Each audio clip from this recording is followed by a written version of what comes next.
आई हो? बोले बाबा जी क्या बताएं, हम इस जंगल में मरने के लिए आई, मरने। अरे तुम पागल हो गई क्या? मनुष्य का शरीर बार बार नहीं मिलता, लेकिन तुम बड़ी सौभाग्यशाली हो। ये मनुष्य का शरीर तुम्हें प्राप्त हुआ है, लेकिन तुम इसे खोना चाहती हो। बोले स्वामी हमारा इस दुनिया में कोई नहीं है, अब हम जीना नहीं चाहते, हम मरना चाहते हैं। बोले मरना, लेकिन क्यों? जवाब दो स्वामी। अरे गई उम्र सब बीती और भयो नहीं कोई आता।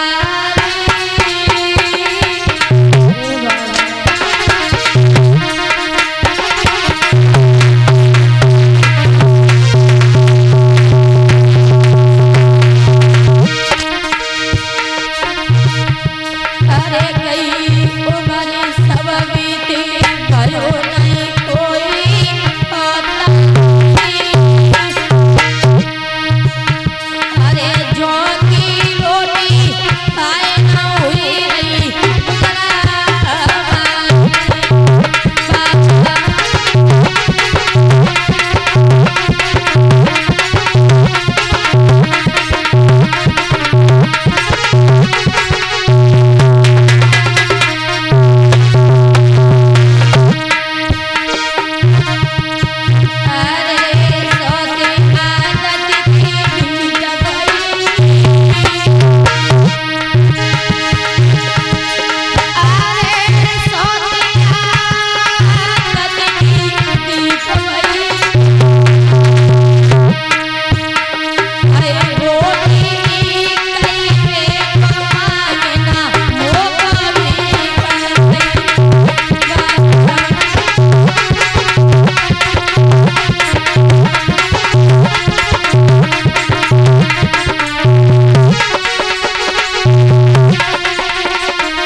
मैया ने रो करके जवाब दे, हे बाबा जी वृद्ध अवस्था आने वाली, मगर अभी तक हमारे गर्भ से किसी संतान ने जन्म नहीं लिया।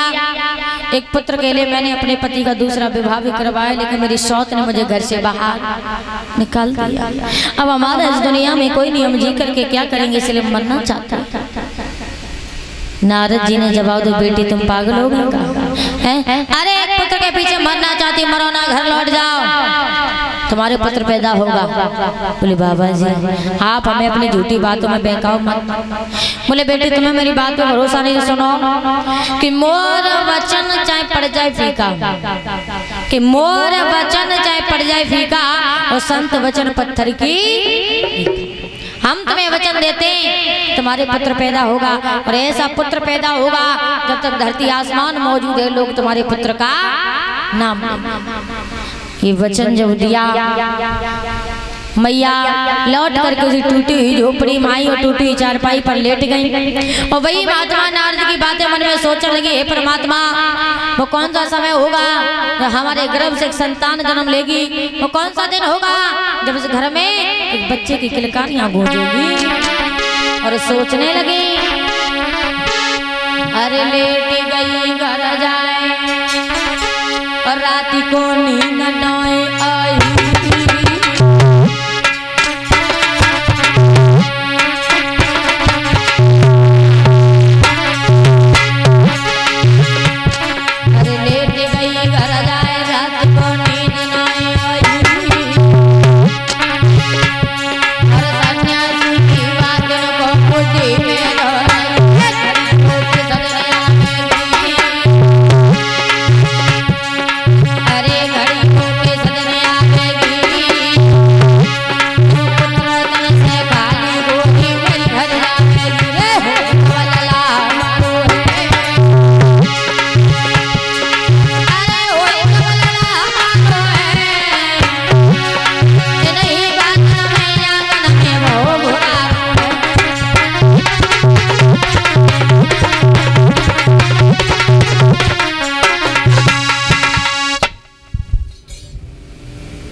मन में वही बातें सोच रही हैं, वो कौन सा समय होगा तो हमारे गर्भ से एक संतान जन्म लेगी। सोचते सोचते आंगन में सवेरा हो गया और जब सवेरा हो गया तो महाराज शिकार खेलने के लिए वहां से आगे बढ़े, घोड़ा पर सवार हुए तो हिरण के पीछे पड़ गए और वो हिरण मैया सुनीति की झोपड़ी के आसपास चक्कर लगाता रहा। लेकिन महाराज को यही नहीं मालूम पड़ा कि हम सुबह आए थे शिकार खेलने के लिए, लेकिन कब सुबह से रात हो गई।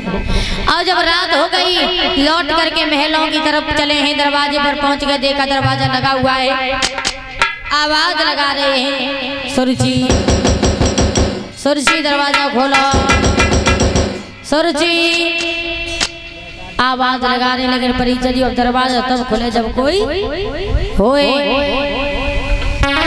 बताया अरे सुखने दिया सोई गई भैया,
लेकिन किसी ने दरवाजा नहीं खोला।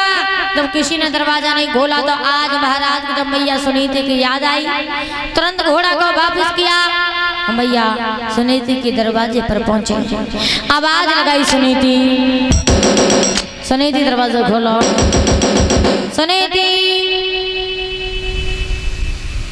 मैया सुनीति के कानों में आवाज पड़ी है, जवाब दे हे परमात्मा, आज इतने समय के बाद मेरे महाराज मेरे पास में आए, दरवाजा खोला।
लगी होगी? बोले बहुत। अरे आधी रोटी जोगी, आधी रोटी जोगी वाई पे नमक तो दे दो,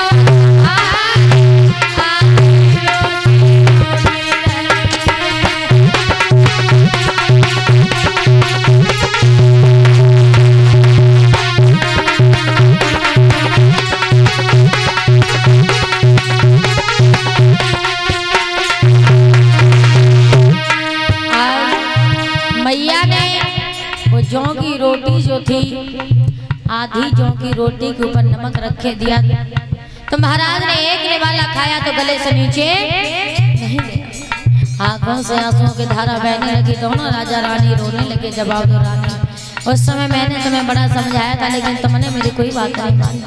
अगर उस समय तो हमारी बात मान लेती तो आज ये दिन देखना नहीं पड़ता। सिसकत राती,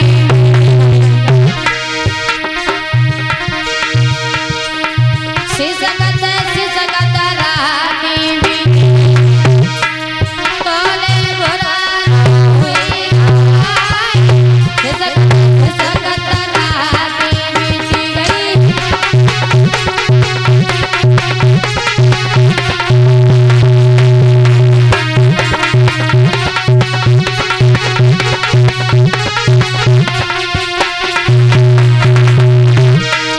दोनों राजा रानी रोने लगे। अरे मेरे महाराज सीताराम, राधे श्याम जाई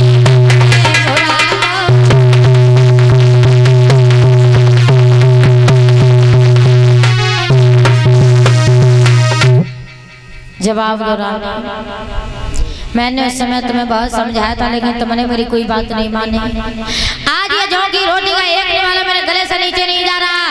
भला तुमसे इसे रोज खाती हूं। रोते रोते आंगन में सवेरा हो गया तो महाराज लौट करके महलों में पहुंचे तो क्या देखा, सुरसी दरवाजे पर खड़ी है। बोले आ गए महाराज? बोले हाँ हाँ। कहाँ गए थे? बोले कहीं नहीं, शिकार खेलने के लिए गया था। बोले देखो हमसे झूठ बोलने की कोई जरूरत नहीं, हमें सब मालूम है कि तुम पूरी रात कहाँ रहे। बोले हम सच बोल रहे, शिकार खेलने के लिए गए थे। बोले देखो तुम सीधे बताए दो। अरे मैं सत्य कह रहा हूँ, मैं शिकार खेलने के लिए गया था, भला मैं तुमसे झूठ क्यों बोलूंगा? बोले महाराज हमें सब मालूम, हमें सब मालूम है। तुम पूरी रात हमारे शौतन के घर पे रहे और हमसे कह रहे कि शिकार खेलने के लिए गए। जैसे इतने बचन तूने बोले काहे, हाथ में तलवार उठाई और जब एक काम करिए तलवार ले जा और जाके उसे मार दे, क्योंकि महलों से निकाल दिया फिर भी तुझे शांति नहीं मिलेगी, तलवार ले जा जाके मार दे, शायद तेरे कलेजे को ठंडक मिल जाए। जैसे महाराज के क्रोध को निहारा, समझना महाराज ऐसे पूछ रही पूरी रात है कि तुम घर ना आए, चलो अंदर भोजन करो। तो इस तरीका से महाराज दोनों रानियों के आसपास घूमते रहे। धीरे धीरे समय व्यतीत हुआ। तो समय व्यतीत होने के अनुसार आज महात्मा नारद का दिया हुआ वचन जो था वो सत्य हुआ। दोनों रानियां गर्भधारण हुई और कुछ और समय व्यतीत हुआ तो दोनों रानियों के गर्भ से एक एक पुत्र ने जन्म लिया। और जब घर में एक एक पुत्र ने जन्म लिया तो आंगन में बधाई बजने लगी। आज महाराज रानी में बड़े प्रसन्न, आंगन में बधाई बज रही, भर भर के थालियां मिठाइयां बच रही, दान लुटाए जा रहे हैं। लेकिन छोटी रानी के आंगन में बधाई बज रही, लेकिन बड़ी रानी के यहाँ कुछ नहीं। आंगन में बधाई बज रही है, ताली बजा के बोलेंगे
ने आकर के नामकरण संस्कार किया है।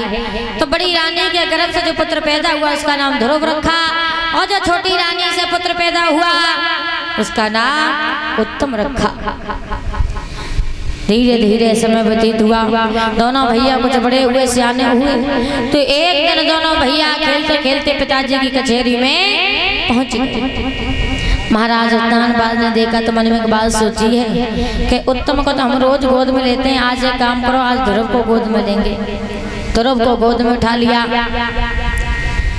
ध्रुव को जब गोद में उठा लिया तुमने हाथ पकड़ लिया, लेके चले सभा में पहुंचे। तो जा करके ध्रुव को सिंहासन पर बिठा लिया। जब सिंहासन में बिठा लिया, सभा में बैठे बैठे सब देख रहे हैं। तो परीक्षित जी उसी सभा में कुछ चुगला बैठा था। अब चुगला तो सब जानते हो, मालूम है चुगला कौन है? चुगली करने वाला, यानी बुराई करने वाला। यहाँ की उठाई यहाँ धरी और वहाँ की उठाई यहाँ रखी, ये होता है चुगला। और चुगला अपनी हरकतों से बाज नहीं आता, यानी बुराई करने वाला अपनी हरकतों से बाज नहीं आता।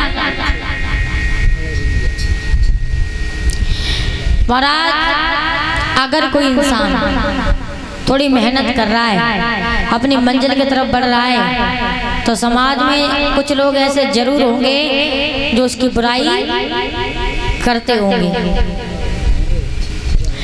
कोई इंसान मेहनत कर रहा है, आगे बढ़ रहा है, तो भैया तुम भी मेहनत करो, तुम भी आगे बढ़ो। लेकिन खुद तो कुछ किया नहीं, ना दूसरे को कुछ करने देंगे। आज की दुनिया की हकीकत है कि अगर कोई इंसान मेहनत करे और आगे बढ़े तो ये लोग उसे पीछने के लिए हमेशा तैयार रहते हैं, पीछे खींचने के लिए। और यही कहते हैं ये कभी आगे ना बढ़ पाए।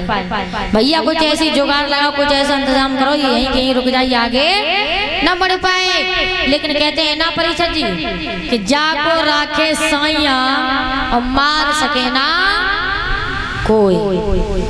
जिसकी रक्षा भगवान खुद करता है, दुनिया का इंसान इसकी कोई औकात नहीं कि उसका कुछ बिगड़ ले। जिसका साथ स्वयं भगवान देता है तो दुनिया वालों की कुछ औकात नहीं। क्योंकि परीक्षित ये दुनिया है, दुनिया का काम है बोलना, लेकिन अगर हम इनकी बात सुनेंगे तो हम जिंदगी में कभी आगे नहीं बढ़ पाएंगे। क्योंकि दुनिया तो वैसे भी तुम्हें पीछे खींचने के लिए बैठी है। तू अपनी खूबियों को ढूंढ, कमियां निकालने वाले लोग बैठे। तू आगे बढ़, पीछे खींचने के लिए लोग बैठे हैं। तू ऊंचाइयों को पकड़, नीचे गिराने के लिए लोग बैठे हैं। आगे बढ़िए, मेहनत करिए, अपनी मंजिल को प्राप्त करिए। क्योंकि परीक्षित जी बिना मेहनत का कोई कार्य नहीं है, हर कार्य में मेहनत लगती है। थाली में आपको भोजन दिया जाए और सामने परोस दिया जाए, परीक्षित जी जब तक आप अपने हाथ से तोड़ोगे नहीं और मुंह में रखोगे नहीं तब तक भोजन पेट में नहीं जाएगा। हाथ से तोड़ोगे, फिर मुंह में रखोगे, 10 बार मुंह चलाओगे तब भोजन पेट में जाएगा। तो जब खाना खाने में मेहनत लगी है तो आपने ये कैसे सोच लिया कि दुनिया में कोई कार्य है जो बिना मेहनत का है? सब मेहनत के। आप मेहनत करिए, आगे बढ़िए, समाज में अपना नाम ऊंचा करिए। क्योंकि दुनिया वाले बोलेंगे, आज एक बोल रहा कल लाखों की भीड़ बोलेगी, किस किस का मुंह पकड़ लेंगे? वो कहते हैं ना कि जो नाम है वही बदनाम है, जिसका नाम है वही बदनाम है, और जो बदनाम है वही नाम।